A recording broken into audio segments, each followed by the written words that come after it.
I'm going to warn you, for 3 days, you're going to say, Dave Asprey is a jerk. But after 3 days, you're going to understand. So just prepare for this. The water needs to hit you. So you take your warm shower, get clean. Water needs to hit you right in the forehead and the chest, the upper chest, because that's where you have the most cold sensors. Okay. What? That's going to hurt the most. Sorry, dipping your feet in cold water doesn't do the same thing.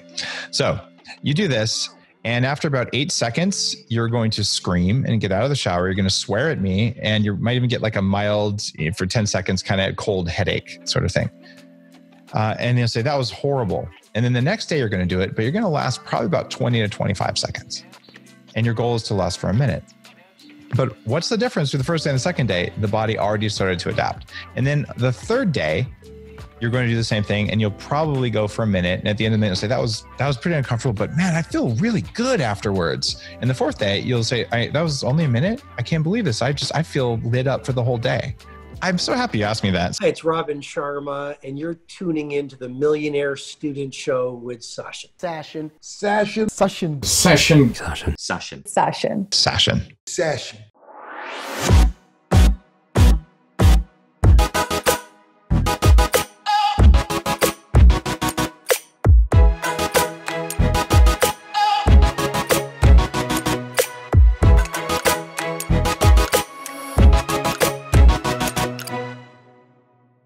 Hey everyone, welcome to another episode on the Millionaire Student Show, where I get the opportunity to pick the minds of this generation's thought leaders, change makers, disruptors, innovators, and inspirations. Dissect their story from the pain they went through, the price they paid, and what their prize looks like today. I formulated the Millionaire Student self-development system and company because this is what I was searching for when I first entered the entrepreneur world at 17 years old. My mission and purpose is to serve you with virtual mentorship to consciously make your clock tick without taking the thunder away from today's guests. You're probably wondering, why am I wearing the glasses?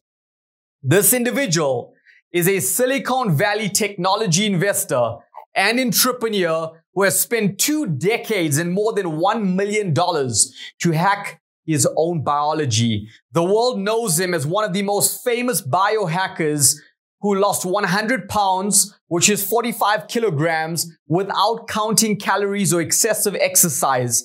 He used techniques to upgrade his brain and lift his IQ by 20 points and lowered his biological age while learning to sleep more efficiently in less time. He's a New York Times best-selling author of 6 books, including The Bulletproof Diet, Headstrong, Game Changers, and most recently, Superhuman. The Millionaire Students, please help me welcome today's guest, who is the founder and CEO of Bulletproof, the host of the #1 health podcast in the world, and Men's Health described him as a lifestyle guru, Dave Asprey. Dave, it's truly a pleasure to have you on the Millionaire Student Show. Thank you for being here emotionally, mentally, and virtually. We appreciate you. I'm really happy to be here. Talking with entrepreneurs about success is one of the things that makes me really happy because it's kind of hard to do this stuff. Dave, I'm excited to dissect your story, which I break down into 3 parts on the show. Your pain, which is your foundation, and the mental and physical pain you went through. The price you paid, which is that journey that almost everyone ignores. And then your prize, which is the current success you've accomplished. Where did it all start for you, Dave? It all started with weighing 300 pounds. I've always wanted to be an entrepreneur since I was, maybe 6 or 7. I would make little drawings and try and sell them. I made chocolate chip cookies and sell them around the neighborhood, whatever I could think of. And I was fascinated with this idea of starting a business. And then I started, as I got through college and all, I said, I've got to pay my tuition. It's just going up and up and up. So out of desperation, I started selling t-shirts over this thing called Usenet. It was before the web browser was invented. And it turns out I sold the first thing ever sold over the internet. It was a t-shirt that said caffeine, my drug of choice. I was wearing a double extra large shirt at the time. And we didn't have the word e-commerce, and there was no such thing as a browser. But I shipped shirts to 16 countries, including South Africa, the first month I launched. And it was really ridiculous because I just didn't know that it was a meaningful thing at the time, but I did know that I was making more money than I otherwise would have been making, but not that much money. And it was enough to help with my tuition, and I was pretty happy about it. Eventually, I got tired of putting t-shirts in bags and sending them off. So I shut the company down and became a journalist, where I'd write about the emergence of internet technologies and all. And then I went to Silicon Valley, and I was a co-founder of a part of the company that held Google's first servers when Google was just two guys in a server. The company was called Exodus Communications. We ended up going public, splitting 3 times in 1 year in 1998 on the NASDAQ. And the company was worth $36 billion before it went bankrupt. And I was the only non-executive allowed in board meetings as long as I didn't speak. So I got to learn literally going from 300 people to 5,000 people in 2 years. A whole lifetime of career growth at all the different stages of a company in a very short period of time. And I got to learn from some of the best people out there, which was very formative for me. And Bulletproof itself, people say, oh, it was an overnight success. Do you guys know how hard I worked as an entrepreneur, as a computer hacker, in order to do this? But all along the way, like, why do my knees hurt? Why is my brain turning off? Why can't I remember anything? Why am I fat? Why do I have stretch marks? Why do I eat less than all of my thin friends and exercise more, and I'm still fat? And it was that passion to say, all right, I'm going to solve a problem that no one solved before, that led me to create Bulletproof. And it was a side project. It wasn't even meant to be a business. It was just meant to share the knowledge. I eventually spent $1 million first reversing all the crap that happened to my body, and then upgrading my performance to do stuff that really wasn't supposed to be possible. And I created the field of biohacking. And it's now a word in the dictionary. There are now hundreds or thousands of biohacking blogs. There are people who, copy the products that I make. Bulletproof, the company I founded to make coffee that didn't make you jittery and that has this MCT oil thing, and collagen protein. Those are now all $100+ million categories. Bulletproof created those all in one company because I couldn't buy them. That was what it was all about. And making new stuff that would do something real instead of look good was my whole thing. And I'm just tired of people spending money saying, oh, eat this because it does this, but it doesn't actually do that. I wanted actual things that would make me lose the weight, make my brain turn on, make me younger. And eventually I became an expert in that. So multiple New York Times bestsellers around aging, human performance, personal development. People have lost 1 million pounds on my diet. And it's been a heck of a ride, but it's all just been done because I was fat and tired, and I got tired of feeling old when I was young. It's incredible knowing that you get paid in public for what you do in private, and the hard work, the foundation, the education, the wisdom, the research that you've managed to do. Most people don't see that in the several years. They just see you've lost weight. Okay, now you've lost it because of this. I'm doubting it. But I want to get into the part of how did you make that shift and that transition from Silicon Valley technology investor and entrepreneur to biohacking? Well, I had a job working for a company called Trend Micro. They're one of the largest computer security companies in the world, and I was the vice president of cloud security. My job was basically to fly around to conferences and talk about the future of computer security and get people excited about antivirus technology and kind of esoteric subjects. It is very hard to stand in front of a crowd of 1,000 or 2,000 people and get them to pay attention to anything that's highly technical. So I became really good at storytelling, explaining complex things. And I practiced this for almost a decade. And at the same time, I started saying, all right, I'm going to start this little blog, and 5 people are going to read this blog. And if it does for them, if that knowledge does for them what it would have done for me if someone had given this to me when I was 20 or 30, it would have saved me that $1 million. It would have saved me years of suffering and struggle and acting like a jerk and just not understanding why and feeling like I was at fault instead of I'm just doing it wrong. I had a hardware problem the whole time, but I thought it was a moral problem. I thought it was a lack of effort. I thought it was a willpower problem. It wasn't that. It was literally a problem with the way my body worked. And I can hack that. That's not a moral failing. But if it's just because you're weak, you're screwed. So I made that mental mindset, said, I have to write this down. And I don't care how many people are going to read this. Well, it turns out that more than 5 people were interested. And pretty soon I got a call from an investment bank and they said, hey, Dave, can we have you travel with our salespeople to go talk to these billionaire hedge fund managers to teach them how to make their brains work better? And I said, sure. So I flew around the world and I met with the biggest money people out there because I was sort of the bait. Like they would take a meeting with a salesperson if I would come in and teach them something useful. And they paid pretty darn well. These are investment bankers. And I took that money and I used it to hire the first group of people who were helping me build Coffee and to make the blog better and to share the content. And that was literally it. I bootstrapped Bulletproof off of that, call it consulting income. I was working full-time as a VP. I got an extra, 25 grand or something. In order to do that, I put it into the business and I used that to grow the business to $27 million in revenue before I raised funding. My Series A was at $27 million. So you can bootstrap, and man, it's a lot easier now than it was back, 20 years ago when I first started as an entrepreneur. The things that we're doing right now, just, to be connected over video and audio like this, you would have had to be in a special facility and it would have cost, $1 million for this and that. Almost everything is free or near free now. And it's a phenomenal time to be an entrepreneur. How could you go from 25,000 in consulting revenue to 27 million in sales without investment? That's nuts. The opportunities is just totally endless nowadays compared to back in the days. But the majority of the world, yet alone the viewers and listeners right now that are actually tuning in, they have no knowledge about biohacking. And there's truly no one more qualified than the person who is known as the father of biohacking. So what is biohacking?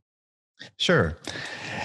I wanted a word that would describe this idea that you could have control of your biology. And it's not about being healthy. A lot of people like say, I'm creating an optimal health, and which is not what it is.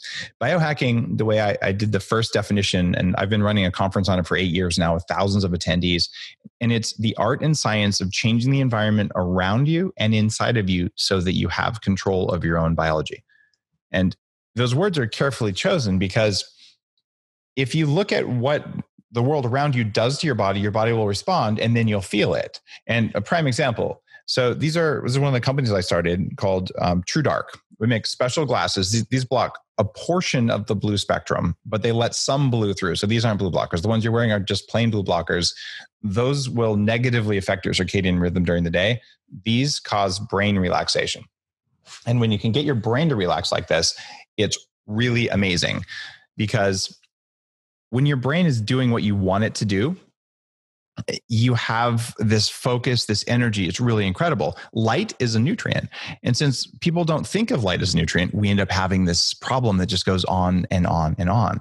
So you've learned this. That's one of many variables. There's food. I don't weigh 300 pounds. I'm about 10.3% body fat right now, which is also something that most people have never even considered is possible to just drop 100 pounds like that. That's 50% of my current body weight is what I've lost. I mean, you spent 2 decades and more than $1 million in paying that price to hack your own biology. In that process, you lost 100 pounds from people in Europe and Africa. That's about 45 kilograms. Without counting calories or excessive exercise, what was the process and what technique did you use to upgrade your brain and lift your IQ by 20 points?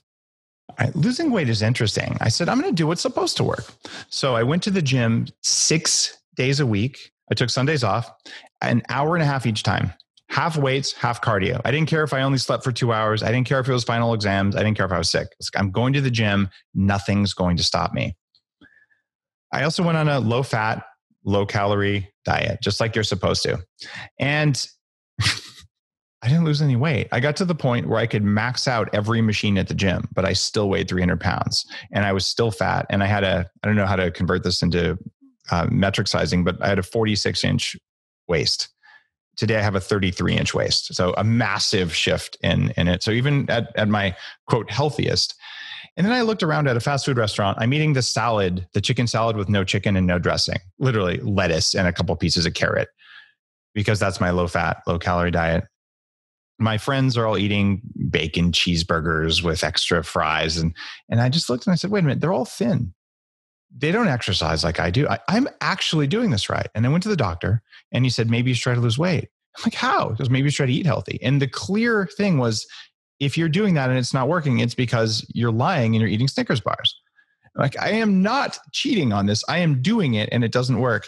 And I just sat down, and when the doctor said that, I said, all right, the doctor's an idiot.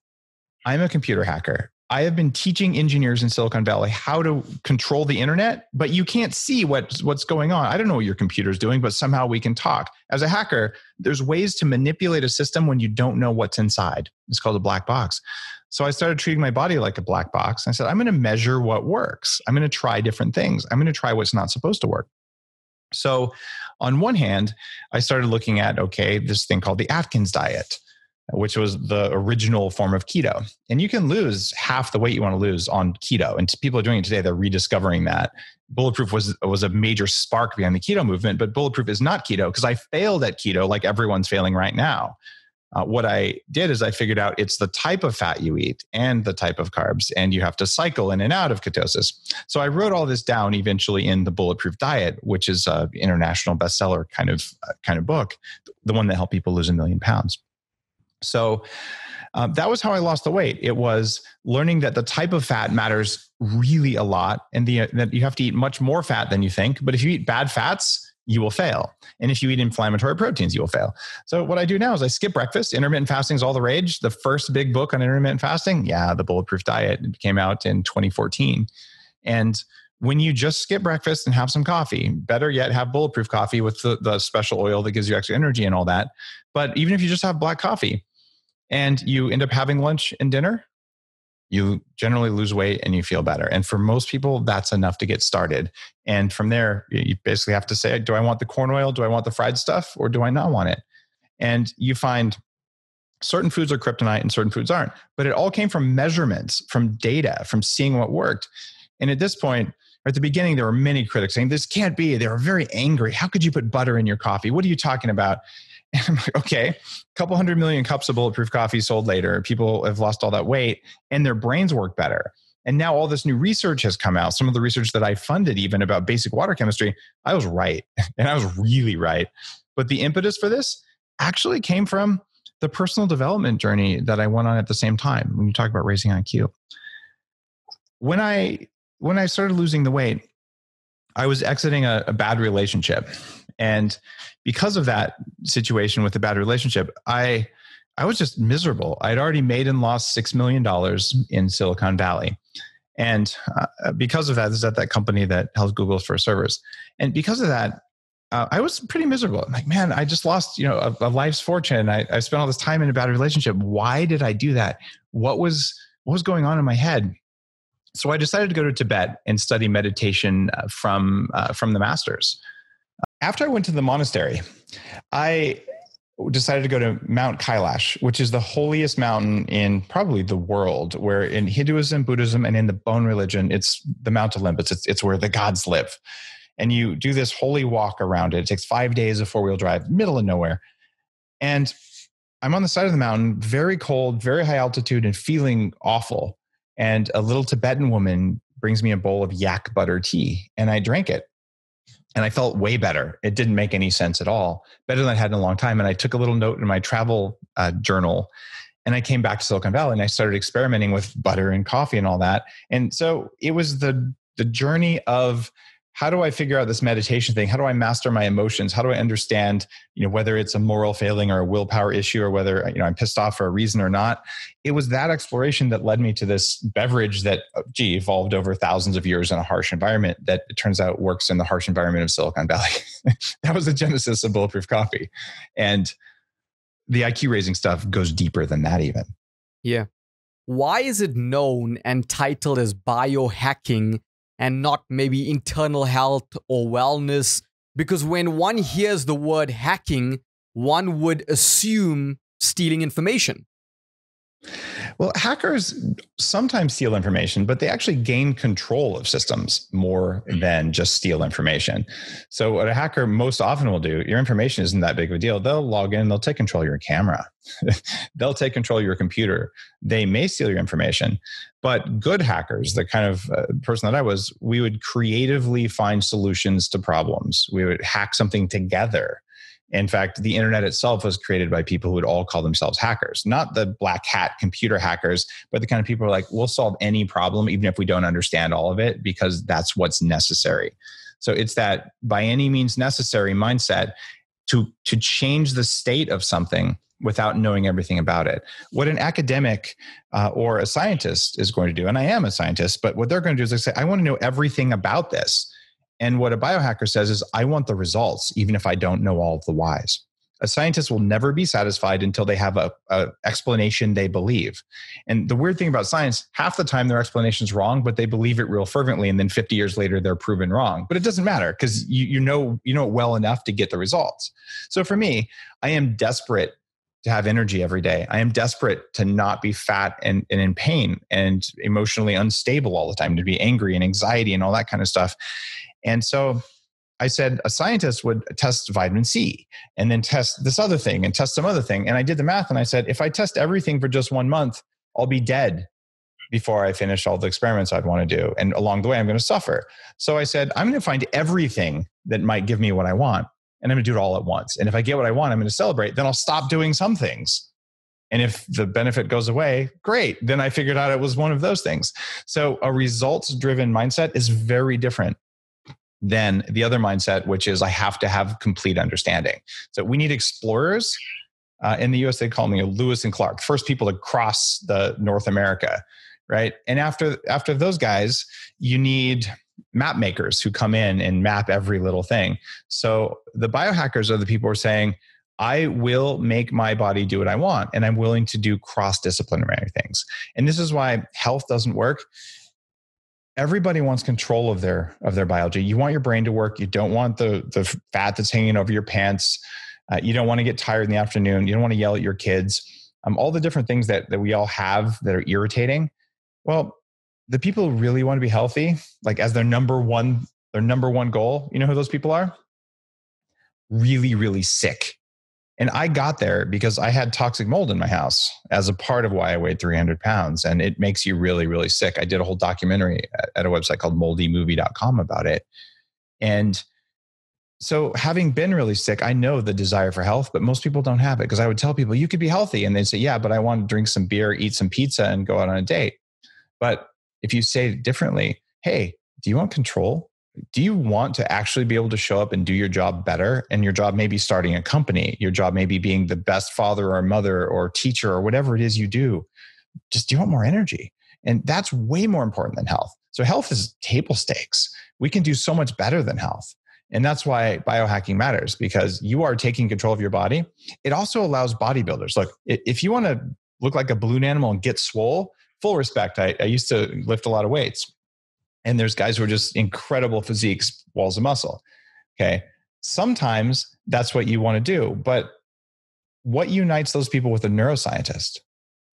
Well, normally nothing, except neuroscientists. And I have a company called 40 Years of Zen that replicates 40 years of meditation in 5 really intense days, based in Seattle. So how can I have a communication? How do I have a conversation between the neuroscientist and the bodybuilder? They both want control of their biology. Their goals are different, but the desire is the same. And that's why the biohacking conference works. And when you talk to an entrepreneur, you know what we want to be able to do? Focus all day long and have limitless energy to create. Right? Okay, so we're in there too. We don't necessarily want to be bodybuilders. We don't necessarily want to be neuroscientists, but we want brains that are always able to creatively solve the problem, to lead a team, to go out and do the parts of being an entrepreneur, which is a complex, high energy task. It was to unite disparate elements who all had the same goal, but didn't recognize it.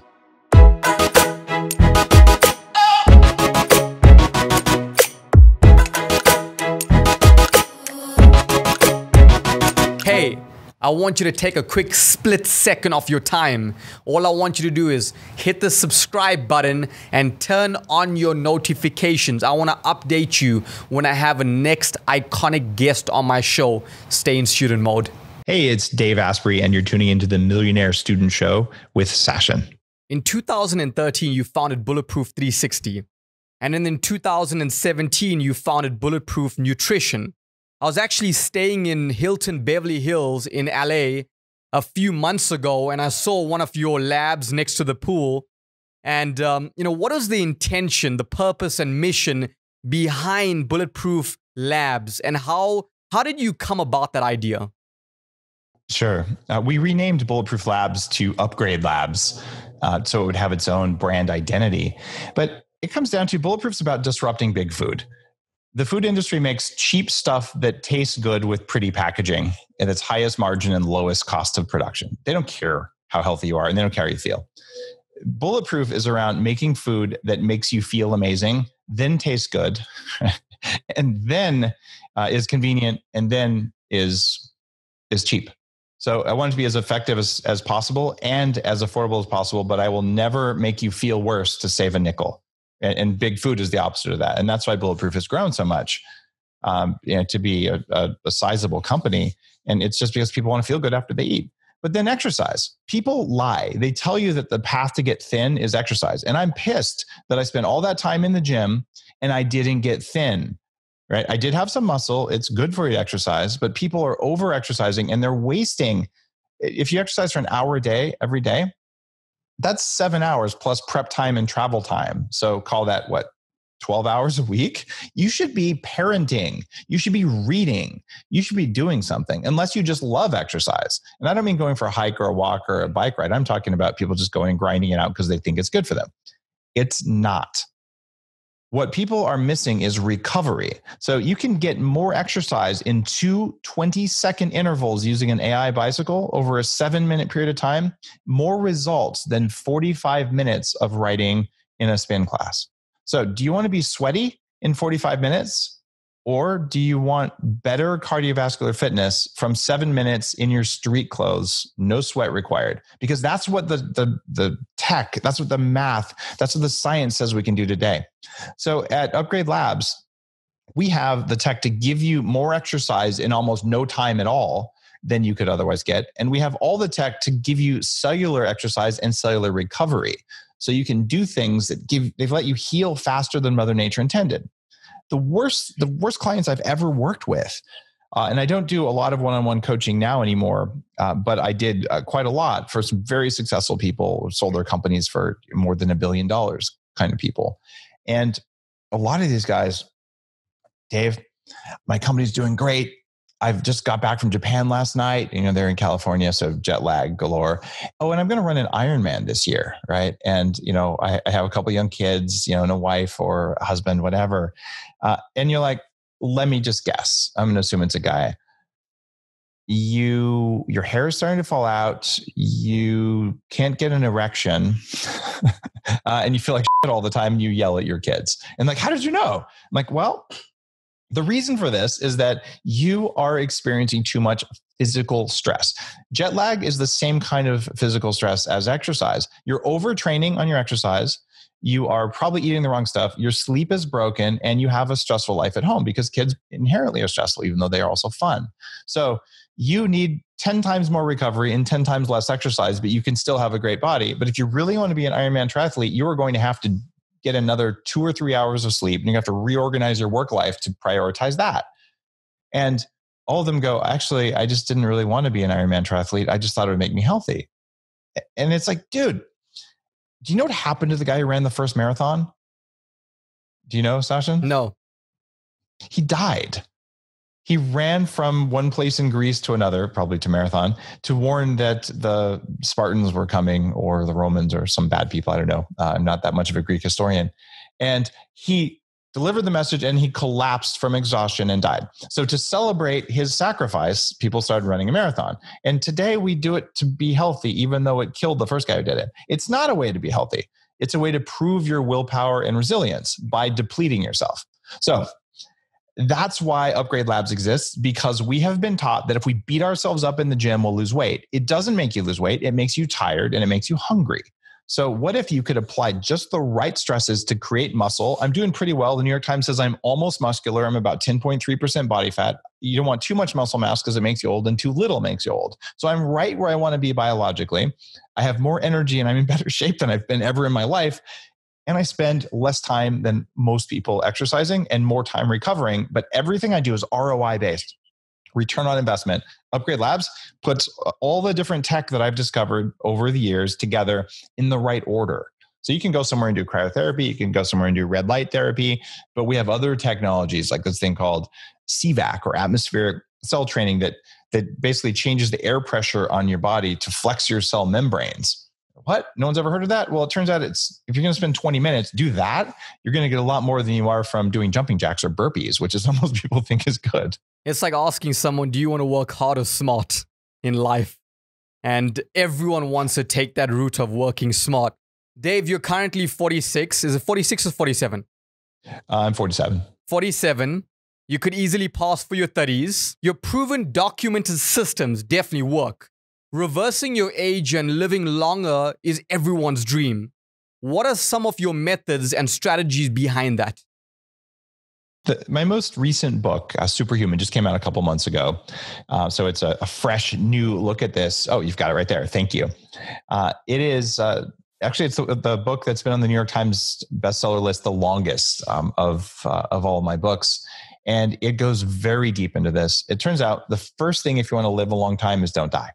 And so let's do the math. What are the 4 things most likely to kill you? It is not a virus. The number one most likely thing to kill you is diabetes, because diabetes doubles your risk of the other 3 big killers: cancer, cardiovascular disease, and Alzheimer's disease. So if you just roll the dice and you're an average person, one of those 4 things is going to get you, and probably diabetes will come before the other ones. And then you die. And well, you didn't live to 180, which is my goal that I believe is actually achievable. You got taken out. So let's first stop that from happening. And there's some techniques in the book there. And then the second thing is, all right, what's actually making us old? The best we can do today is about 120 years old. Then again, if you're 120 today, you were born in 1900. Okay, World War I hadn't happened yet, but it was fought largely on horseback with some mechanized things. We were fighting wars on horseback when people who were, they couldn't spell DNA, not because it's hard to spell, because no one had invented it yet. They didn't know about antibiotics. Childhood mortality was really high. There was, I think we might have had a few phones, but mostly telegraph was going on back then. The revolution of railroads was just happening. It was like a completely different world.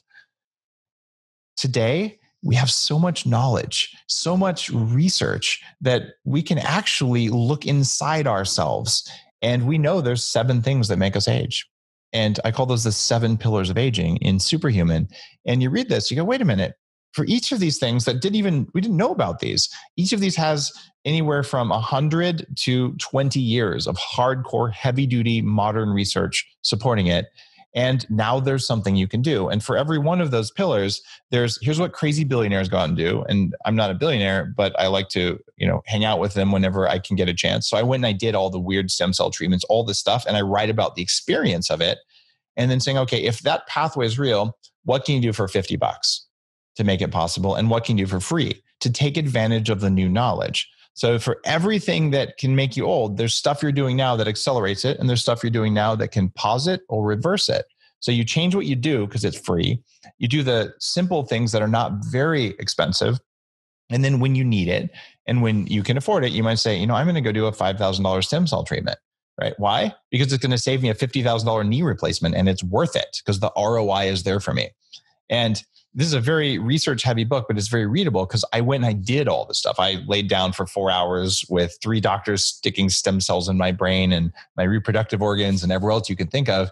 And the experience of that is like, whoa, what is going on here? But it's real, and it's pretty amazing that science has gotten there. I've actually heard you talk about living to the age of 180 years old, and you were definitely serious about that. How would this be possible, and how do you plan on getting there? Well, let's go back to that person who was born in 1900. Okay. Now you're talking with them. They're, let's say, 25 years old. So it's 1925. The Great Depression hasn't quite happened yet. And you're to say, you know what?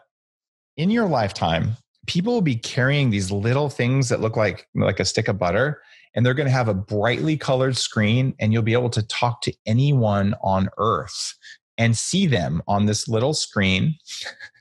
Okay. Keep in mind, they might have heard radio one time, but probably not, because the radios really got hot around the mid 1930s. So they're still stuck in thinking about telegraphs as being like world changing, and a few light bulbs are like, whoa. So there's a kerosene light probably in many houses back then even. So, and you're saying, oh, and by the way, we're going to have this thing called Bitcoin, and you'll be able to digitally buy, and it just doesn't translate. At a certain point, they just say, you're a crazy person. In fact, let's go lock you up, and we'll give you an ice pick lobotomy, because that's the height of neuroscience, right? I mean, this is in one person's lifetime who is alive today. So what's going to happen over the next 133 years if I make it to 180? Do you think we can do 50% better than our current best with another 100 years of research? Okay, you might not think that. Someone listening might not think that. But I have, on Bulletproof Radio, interviewed more than 700 leading experts, different fields, but many of them in anti-aging. I have 20 years of anti-aging. I provide keynote lectures at the American Academy of Anti-Aging Medicine to thousands of doctors, and I've become friends with them. These are the guys who are doing the research. Guys like Sachin Panda at the Salk Institute, who figured out the circadian biology behind the true dark glasses. Just the incredible work of others who are looking at genetics. They're looking at these pillars of aging. And when you see someone from Harvard, like David Sinclair, who I've interviewed several times, we've become friends, and he stands up and says, look, I'm putting my academic career on the line by saying we understand the biological clock in our cells and we could turn it backwards. And to come out and stand up publicly and say that, that's because he spent 30 years working on the problem, and it's done. So we are on the cusp of huge changes in this. And I want everyone listening, you've got to understand me. You are going to live longer than you think. And the definition of old age is totally different. Old age back in 1900 with our old person, it actually was like this. The people who were old, they had enough energy to get around. They mostly weren't in wheelchairs. They didn't have tubes and monitors. They were the keepers of the family knowledge. They were our elders. They were wise, and they were venerated because they knew stuff. Well, we are about to have a cure for the epidemic of this lack of wisdom, because when we have millions of people who are older, who have brains that work perfectly well, who are getting around under their own power, and they have 80 years of making mistakes and learning from them, do you think that they will be in a position to help the next generation improve faster? Will they be in a position to help clean up the oceans and to solve these problems? Yeah. But if your brain's going and you're too tired to just care, which is what happens a lot, we're fixing that first.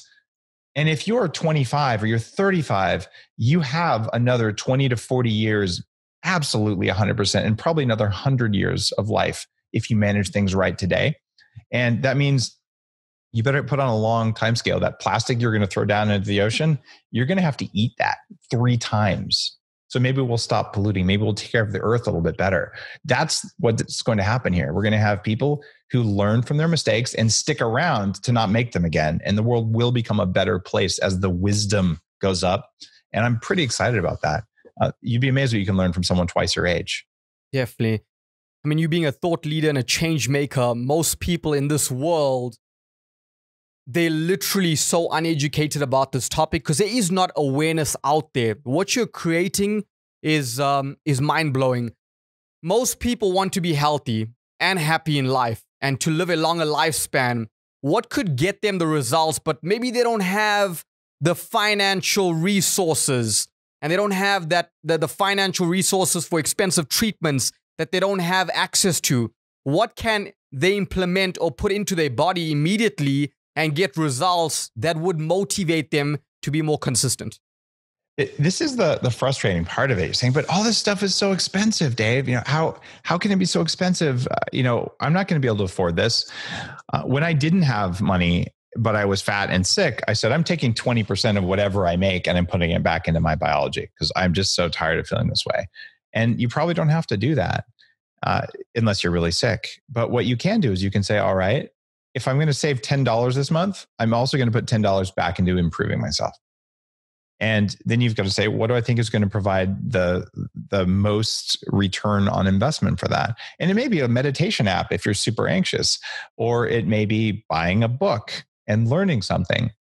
And what you can do that is free and is highly effective is this bulletproof intermittent fasting idea, where you have coffee and no breakfast. No sugar, no milk in the coffee. Bonus points if you put butter and MCT oil, the bulletproof recipe and all. But if you do that, you'll save money on breakfast. You will not be hungry, at least after a couple of days. And you may have to drink a better quality coffee. A lot of coffee does make you hungry because it has toxins in it. That's a different thing with the bulletproof beans. But generally speaking, if you do that for breakfast, you'll just go, what just happened? I feel really good. And lunchtime rolls around and it's time to eat, but you're not desperate. And you didn't have the cravings at 10 a.m. that you're used to having. You actually felt just like yourself and you went about your day. Now you save money, you save time, but you also helped to reset your circadian biology. You probably ate less and you taught your cells to be more resilient. So that's a free thing that's based on a huge amount of knowledge going back thousands of years, these ancient practices of fasting. And if you look at another thing that's almost free, it's fixing your sleep. So, we've got the True Dark glasses. These are things, there's one designed specifically for sleep. I have doubled my deep sleep. It has made a huge difference in the quality of my life. And it's because at night I put on the darker red glasses. Blue blockers don't work for that. They have to have other spectrums blocked. And I wrote the patent for True Dark after going through all the research on it. And you do that, okay, that's going to cost you whatever, $79. But if you don't have that, get a dimmer switch. That's going to cost you $8. Dim the lights as much as you can. And when you're asleep, you should be in a room that's pitch black. So get a little bits of electrical tape and cover every LED in your room or unplug it. And your curtains probably suck. So if you can see light around your curtains, there's a study from Japan of 800 people. And they found that the amount of light that leaks around curtains, just light from streetlights in most cities, is enough to increase depression by 68% in the people they studied. So small amounts of light trash your sleep. You still go to sleep, but you wake up, your ROI on sleep was low. And when you do this right, and you black out your room, and you don't expose yourself to bright lights before bed, you get more sleep per minute. Like, do you want a car that gets great gas mileage, or do you want a car that gets poor gas mileage? Well, in your sleep, there's mileage in your sleep, and you can change that. So now you skipped breakfast, which improved your diet. You've improved your sleep. And both of those things were either free or near free. It's a one-time $79 cost for some glasses that improve your sleep quality. And you saved money on breakfast. Now, if you wanted to go up from there, you can change the quality of the fats you eat. You can change the quality of the protein you eat, which is a big part of the Bulletproof Diet. And if you read either the Bulletproof Diet or Superhuman, Bulletproof Diet is how do you eat so you feel good and lose weight without ever being hungry. And then Superhuman is how do you live, including some food, but not that much food. And how do you live to 180? So those are kind of the different areas of focus. But either one of those is going to tell you eating industrially raised meat is going to make you old. And eating a vegan diet is going to make you old even faster. So eat less meat, but make sure it's grass-fed meat. It's very important. So if you feed a cow corn and soy and antibiotics, it's no longer fit for you to eat. And that's one of the things that's making us old. So I tell people, spend more on high quality food, but eat less of the expensive stuff and more vegetables, and you'll be fine. I've tried to take a cold shower, and it definitely is an uncomfortable experience. And you say cold showers benefit us. Why is that so? And what is the right way to take that cold shower? I'm so happy you asked me that. So in the world of biohacking, there's a few things that I've popularized over the years that everyone agrees on now. And it's kind of funny because they're just becoming part of the culture. But there are some pillars of biohacking in the early days that no one would talk about. One is temperature. So saunas and cold showers.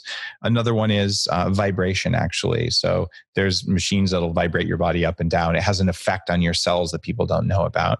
The other one is pressure. So you can change air pressure on the body, and massage is a way of doing that. Just pressure clearly does something. Everyone knows massage is good for you, right? And then there's what you eat, and then there's the light you're exposed to, right? And those are the big things. And there's also magnets. You can do things with pulsed electromagnets, but those are generally the things that environmental variables we can play with. And temperature is a major one. So when you want to take a cold shower, this is also free. Why would you do that? Let me tell people why, and then I'll tell them how. So for cold showers, the reason you do it is that when you tell your body, I live in a world where you may have to be able to make heat really quickly. And the cells listen to you. They each have their own little microcontrollers inside them. You could think of their own little basic intelligence. And so if you send them that signal, the cells that can't turn on heat quickly, they're cells that were weak. They were still good enough, but they were weak. And the body says, uh-oh, I guess I live in a world now where I can't have weak cells because I might have to get warm. Let me just kill those weak cells and replace them with fresh, new, young ones. You might want to do that on a regular basis. So there's also nervous system effects that are really positive. And here's how to do it. And I'm going to warn you, for 3 days, you're going to say, Dave Asprey is a jerk. But after 3 days, you're going to understand. So just prepare for this. The water needs to hit you. So you take your warm shower, get clean. Water needs to hit you right in the forehead and the chest, the upper chest, because that's where you have the most cold sensors. Okay. What? That's going to hurt the most. Sorry, dipping your feet in cold water doesn't do the same thing. So you do this, and after about 8 seconds, you're going to scream and get out of the shower. You're going to swear at me, and you might even get like a mild, for 10 seconds, kind of cold headache sort of thing. And you'll say, that was horrible. And then the next day you're going to do it, but you're going to last probably about 20 to 25 seconds. And your goal is to last for a minute. But what's the difference between the first day and the second day? The body already started to adapt. And then the third day, you're going to do the same thing, and you'll probably go for a minute. And at the end of the minute, you'll say, that was pretty uncomfortable, but man, I feel really good afterwards. And the fourth day, you'll say, that was only a minute. I can't believe this. I feel lit up for the whole day. And now the reason this works is that there's something called cardiolipin. It's in the membrane of the mitochondria. This is the power plants in your cells. And there are studies showing, this is a mouse study, but it's almost certainly the same in humans, that 3 days of brief cold exposure is enough to shift the ratio of this precious compound to make your cells better at making energy. And then you start making younger, newer cells. So it's free. It's 1 minute of discomfort for 3 days. After that, I promise you, everyone who does cold showers, man, I really want to do a cold shower because I feel better all day if I do it. So very high ROI in a tiny amount of time. Me, I have a liquid nitrogen cryo chamber therapy downstairs, which makes it a little bit easier to do. It takes 3 minutes, but it gets down to 160 centigrade below zero. You don't have to do that. It's just probably slightly more efficient than the cold shower. So you talked a bit about the whole veganism. Right now, vegan is just trending. There's so much of awareness with people going vegan, especially after a few Netflix series and movies. Why is going vegan opposed to eating meat, fish, and chicken, or even vegetables in moderation so vital? Well, going vegan is just bad for you. 100% bad for you. The reason that there are those documentaries is not because veganism is healthy for you. Those documentaries are there because of animal rights radicals who are backing the films. They, in combination with the big agriculture, big food, who want to feed you the cheapest possible food ever, they're collaborating in order to convince you that it's healthy to eat a diet that makes you weak and infertile. I am the author of a very successful book on healthy pregnancies. And I will tell you that if you want to lower a child's health outcomes for life and probably for your grandkids, go vegan before and during pregnancy. It is bad for humans. The reason for this is that our cells are about 45% saturated fat, the outer layer. You don't get saturated fat from eating vegetables. Vegetable oils, when you eat them, and by the way, read Superhuman. All the research is in there. It's not, you have to eat meat kind of book. You can be vegetarian, it's fine. But vegan, where you only eat plant oils, it will trash you. It's not going to work. I was a raw vegan for a long time. I did it. I got very good at the vegan diet and I got sick. And there are tens of thousands of former vegans recovering on the Bulletproof Diet right now. What happens is something called the vegan trap. So when I went vegan, I fell into it. So you start doing this, you go, man, I feel really good. I lost some weight. My eyes are brighter. This is great. I'm going to do this. Well, after 6 weeks, you're convinced that this works. And then you start not feeling so good. You become less grounded, a little bit more flighty, a little bit more angry. The stereotypical angry vegan, there's a reason for that stereotype. And everyone here is kind of laughing. It's not polite to laugh, but sorry. I was the same way. You become more emotionally volatile because your body is under stress. Because for that first 6 weeks of plant oils, your thyroid hormones went up to try and fix the problem. And then it didn't work anymore because your cell membranes got broken by your diet. And in Superhuman, I tell you which cell membranes break in which order. This is hard science. It's not any kind of animal rights thing. By the way, I live on a small farm. I practice a zero animal cruelty life. Like, we take very good care of our animals. And I do not support industrial feedlots and industrial meat. So there's something to animal rights and to the health people saying, don't eat industrial meat. We have to stop that. It's killing the planet, and it's bad for animals. It's bad for people. But if you eat zero meat, you will become unhealthy. And over time, the human species will actually become less and less and less healthy. The answer there is at least be vegetarian, eat your butter, because that's what your cells are made out of, at least 50%. Eat some eggs because you need those healthy fats in the eggs. And I would argue that most people do better off on collagen protein, but it's got to be from grass-fed animals that help the environment, can be raised ethically, and can be treated with respect throughout their entire life cycle. And that's what I practice on my own farm. So it's that combination. But the vegan diet, the trainers I know, all the anti-aging doctors I know, except for one, will tell you straight up, the vegan diet makes people old and weak. If you're 24 years old, you can go vegan. When you're 30 and your teeth are broken and you're looking old and you're sagging, let's talk. And I know that's definitely going to touch a few vegans. Sorry, guys. I was one of you. I wish that it worked. I would be a graveltarian if I could. What I am today is I'm a grass-vegetarian. I will not touch an animal. I've not eaten industrial meat. I'm on your side. I also tell you that running a farm, the dozen sheep I have, I cannot make high quality, flavorful, healthy vegetables without animal poop. You need animals in the ecosystem. And if everyone on Earth went vegan right now, we would eliminate most of the animal life on the planet within a generation. You can't get those breeds back. I raise heritage breeds because they're a part of a healthy soil ecosystem. I'm building soil. Your corn and soy and vegan industrial burgers and all that stuff, they are depleting soil. Someone's got to build the soil back. And it's our cows and our sheep and our pigs and other things like that do it. Dave, our youth is without a doubt our future. They can either take the path of darkness or light. There's a lot of parents watching this right now, or even teenagers. We need to raise the awareness to children's development and growth. How can they maximize their performance in school and sports and their sport activities? I love that framing of darkness or light. If your body is stressed, you will automatically tend towards dark things. And if you remove stress, there's healthy stress, but I'm talking about chronic stress. If you remove that, we're naturally wired to be attracted towards things that are more on the lighter side. So to answer that question, I'm going to give a 2-minute lesson in how the body makes decisions before you can pay attention. And then this is going to go directly into what you do for your kids.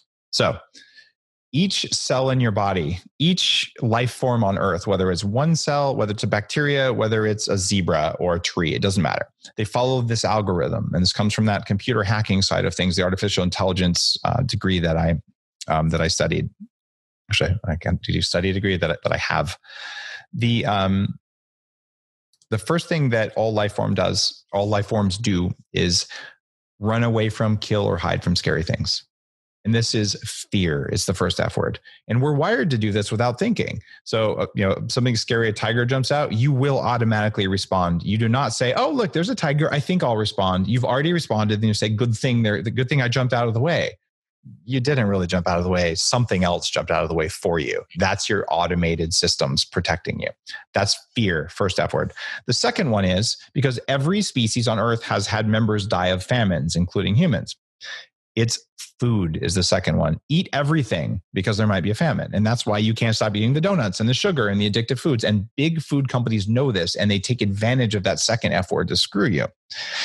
And speaking of screwing you, what do you think the third thing that all life forms do? It's another F word. Fertility. I don't know what F word you were thinking of. But the third thing we all have to do is reproduce in order. You do those things. Those are the 3 F words that get all of us in trouble. Everything you've ever done, Sashin, that you're ashamed of is one of those 3 F words. Procrastination, fear. That's what it comes from. It's all in there. Going out on the date you shouldn't have got out on, third F word.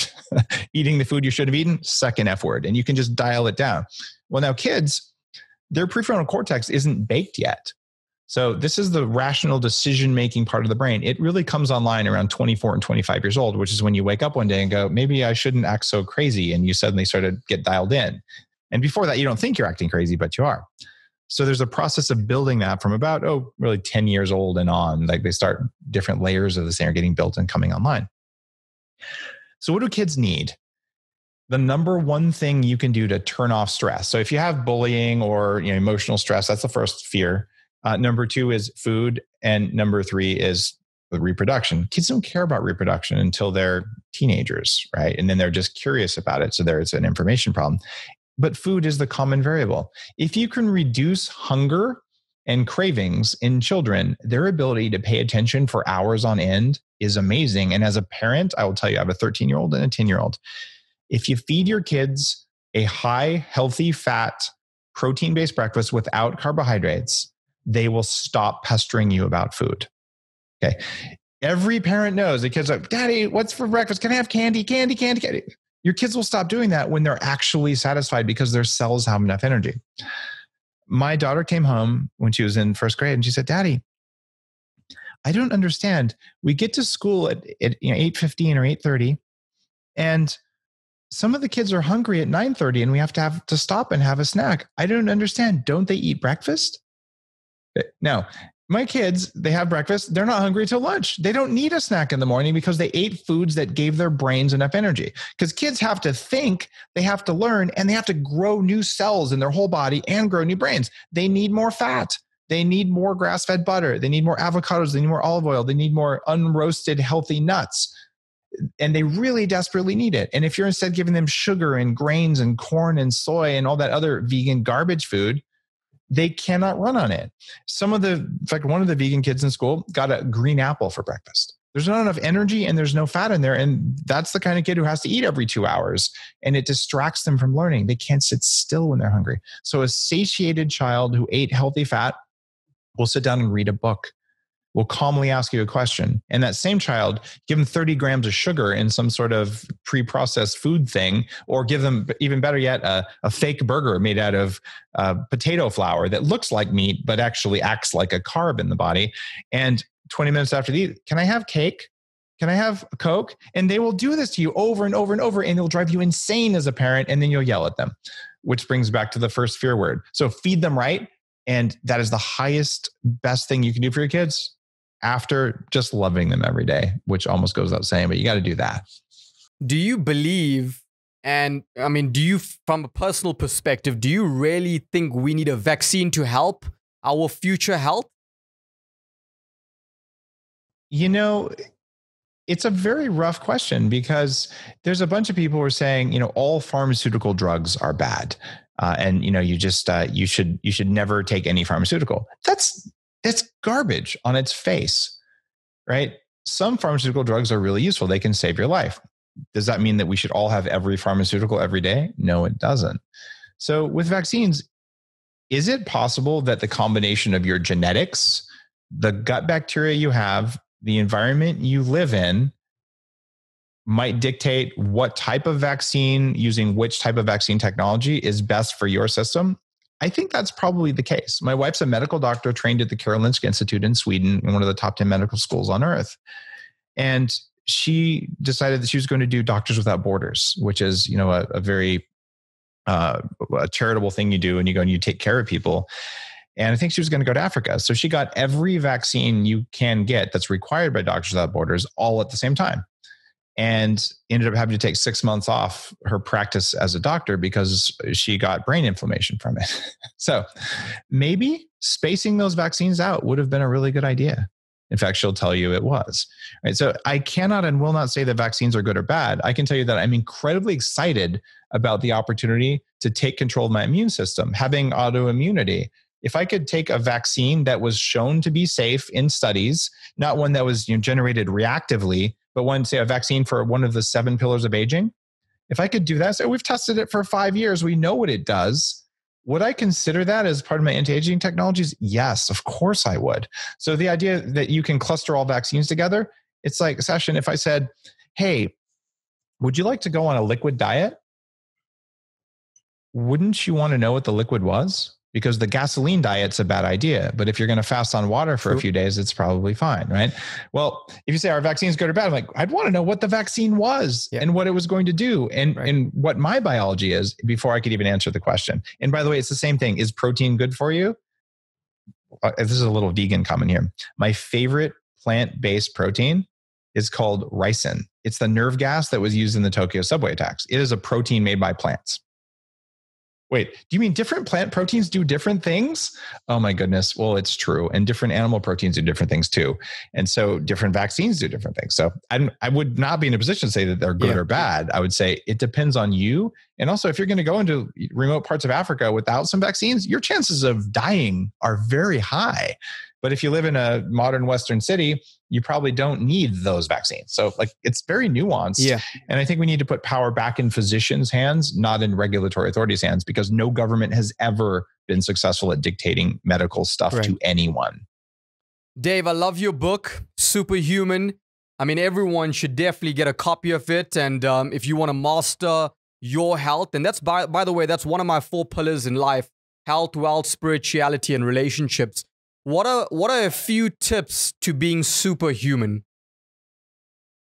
Being superhuman, the first thing you can do is turn up your body's ability to make energy. It means you take food and air and make electrons. And those electrons power your will. They power even your spiritual states. When I'm doing the 40 Years of Zen program with people, 5 days of intensive going to places that normally you would go to, in a cave, spiritual places, in a cave, meditating for a week or something.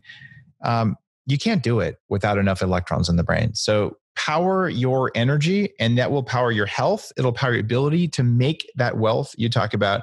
And everyone I know who meditates and has tried the techniques, bulletproof coffee, some of the supplements, the mitochondrial enhancement things I talk about, advanced shamans, advanced yoga teachers, advanced meditation masters, they all say the same thing. I tried it and my practice deepened. So proper fuel for spirituality is critically important. So it all comes down to be better at making electrons. In closing up, this is a trademark question that I ask every one of my guests. What does self-talk sound like with Dave Asprey? It sounds just like this. Silence. That 40 Years of Zen thing, you can turn off the voice in your head. And man, you have a lot more energy when you turn that off. So my self-talk it's gone. It's not the angry, critical, all that stuff. I don't deal with that anymore. And there's a precise practice that I've gone through for years with a computer showing me when I'm doing it, so that there's sensations, here in the heart, but the voice in the head, the kind of nagging, chronic thinking when you don't need to be thinking, it's not a part of my life anymore. And I'm very Dave, thank you so much for your time. I appreciate your wisdom, your knowledge, your experience, and your theories. And I appreciate you being on the Millionaire Student Show. It's been a pleasure. Thanks for a great interview. Thank you.